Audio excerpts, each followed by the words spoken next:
Se tu és o Filho de Deus, manda que essas pedras se transformem em pães. A tentação de Jesus no deserto, segundo o relato tanto de Mateus capítulo 4 quanto Lucas capítulo 4, seria pela fome que Jesus estava após o período de 40 dias de jejum? É o que nós vamos ver depois da vinheta.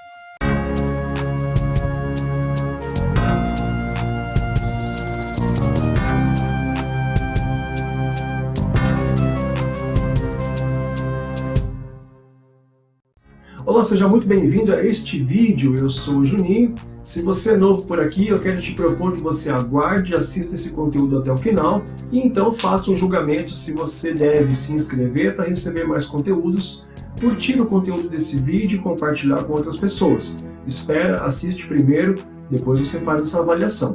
Se você já é de casa, se você já é inscrito aqui no canal, eu te agradeço a parceria de sempre. Então já pode curtir, compartilhar com seus amigos, com seus irmãos, esse texto da Bíblia Sagrada que nós vamos estudar. Esse texto é o famoso texto da tentação de Jesus no deserto após 40 dias de jejum. O que é que tem de diferente para a gente aprender aqui? Por que é que o título desse vídeo fala qual é a verdadeira tentação que Jesus passou aqui no deserto? Vamos estudar o texto. Eu queria fazer uma leitura com você desde o capítulo 3 de Mateus até o capítulo 4, quando chegamos na tentação de fato. Vamos fazer uma leitura da Almeida Revista e Corrigida, Mateus capítulo de número 3, verso de número 16 em diante. Diz assim o texto, Almeida Revista e Corrigida. E sendo Jesus batizado, saiu logo da água, e eis que se lhe abriram os céus, e viu o Espírito de Deus descendo como pomba vindo sobre ele. Eis que uma voz dos céus dizia: Este é o meu Filho amado, em quem me comprazo. Mateus capítulo de número 4, verso 1, continuando, diz assim: Então foi conduzido Jesus pelo Espírito ao deserto, para ser tentado pelo diabo. E tendo jejuado 40 dias e 40 noites, depois teve fome. E chegando-se a ele o tentador disse: Se tu és o Filho de Deus, manda que essas pedras se tornem em pães. Bom, temos uma série de detalhes aqui que precisam ser levados em consideração. Primeiro, por que é que para explicar essa parte da tentação foi necessário ler o texto anterior do capítulo 3 e ver o momento do batismo de Jesus?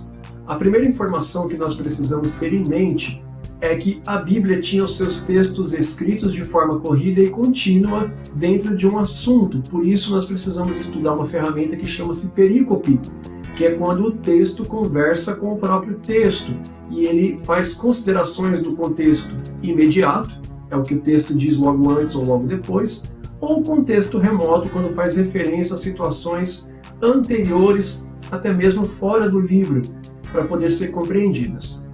Nesse caso, nós precisamos levar em consideração que a Bíblia Sagrada, no formato que nós temos hoje, dividida em capítulos e versículos, ela não é do texto original e da sua formatação padrão. No ano de 1227 da nossa era cristã, depois de Cristo, o arcebispo Stephen Langton dividiu a Bíblia Sagrada por capítulos para facilitar a identificação e a memorização de textos num contexto mais europeu e posteriormente ocidental. Agora, a subdivisão em versículos ela veio só em 1551 com Roberto Stephanus. Então essa divisão, como nós temos de capítulos e versículos, que é a nossa formatação tradicional, não faz parte do texto original, mas eu acredito que você já sabia disso. Então quando nós temos essa separação de Mateus capítulo 3 e Mateus capítulo 4, nós temos essa impressão ocidental de que os textos eles têm pausas, ou têm como se fossem hiatos de um capítulo para o outro, quando na verdade o relato é contínuo. Razão pela qual Mateus capítulo 4, verso 1, vai dizer: Então foi conduzido Jesus. Só que quando você tem essa conjunção então, ela está apontando para uma conclusão baseada no que vai ser dito em seguida, expressando uma continuidade de algo que já se iniciou anteriormente. O que nos faz precisar ir para o capítulo anterior e ver o que ocasionou os desdobramentos do capítulo 4. Por isso nós vamos ter Mateus capítulo 3, verso 16, dizendo que quando Jesus é batizado, os céus se abrem e o Espírito Santo desce sobre ele em forma de pomba. No versículo seguinte, você fica sabendo que a voz de Deus, de maneira audível a todos os presentes no batismo de Jesus no Rio Jordão, diz e atesta: este é o meu filho amado. E guarde essa informação. Deus declara audivelmente: este é o meu filho.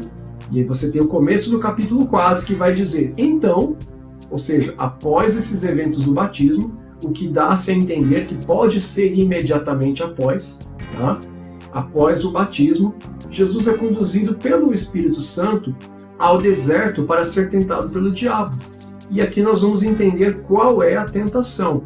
Porque, por exemplo, Jesus, após 40 dias jejuando, tem fome, e o diabo se apresenta a ele. E veja que o texto vai dizer logo no começo do capítulo 4 que a finalidade dessa provação do deserto era Jesus ser tentado pelo diabo. Era necessário que ele iniciasse o seu ministério após o batismo, sendo tentado pelo diabo. E que tentação é essa? Agora, preste atenção nisso. Você tem Mateus capítulo 3, verso 17, Deus dizendo: este é o meu filho amado. Nós sabemos que Jesus, no capítulo 4, jejua 40 dias e tem fome. No verso 3, o tentador, Satanás, chega para Jesus e fala: se tu és o filho de Deus, manda que essas pedras se transformem em pães. Se a tentação, como nós costumeiramente dizemos ou acreditamos ou pensamos, se trata sobre a fome que Jesus sentiu, qual a necessidade de o diabo começar a tentação com a seguinte indagação: se você é filho de Deus, se o problema todo fosse a fome, o diabo não podia chegar e começar dizendo: olha, transforma essas pedras em pães, você tem poderes para isso. Mas a tentação qual era? Deus diz e anuncia publicamente que Jesus era seu filho e Jesus estava iniciando seu ministério. Essa era a primeira tentação já como o Messias ungido. Satanás faz o quê? Questiona justamente essa afirmação de Deus, como se ele dissesse: eu estava presente observando de longe o seu batismo e Deus disse: esse é o meu filho. Pois bem, você está com fome? Então, se tu és o filho, assim como Deus disse que era, transforma essas pedras em pães. Fica claro, quando você analisa esses dois textos, que o diabo estava colocando em dúvida a convicção de que Jesus de fato era filho de Deus, porque até o momento do batismo, o que Jesus sabia sobre si mesmo era aquilo que os seus pais o educaram e ele aprendeu nas sinagogas. Certamente nas sinagogas eles aguardavam o Messias, mas não estavam ensinando Jesus que ele era o Messias. Essa informação ele tinha baseado apenas na convicção da sua mãe Maria.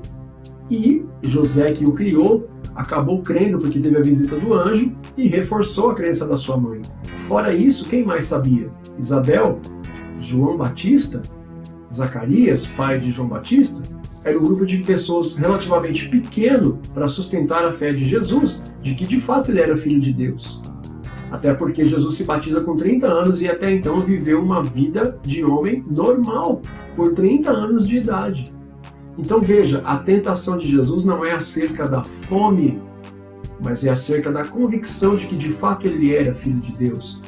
Deus diz no seu batismo: este é o meu filho. Satanás começa a tentação dizendo: se você é realmente filho, não te parece semelhante ao que acontece em Gênesis 3?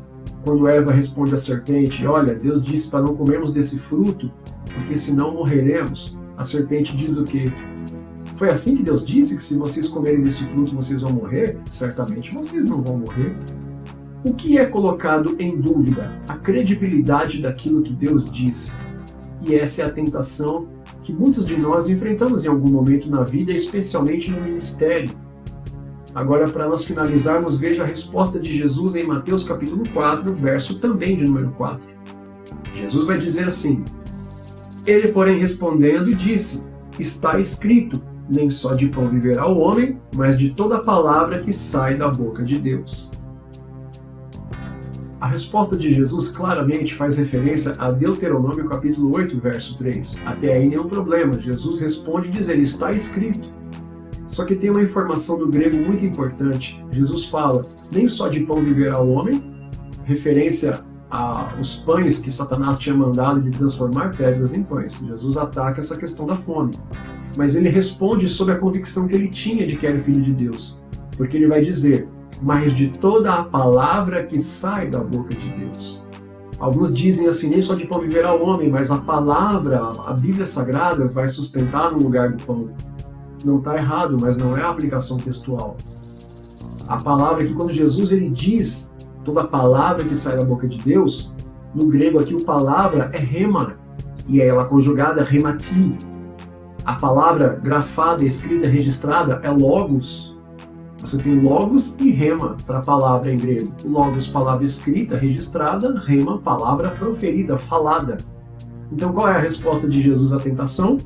Você está me questionando se de fato eu sou filho de Deus e está me mandando transformar essas pedras em pães. Eu, porém, te respondo que pelo que sai da sua boca, Satanás, eu não tenho dúvidas daquilo que saiu da boca de Deus. O que Jesus está dizendo?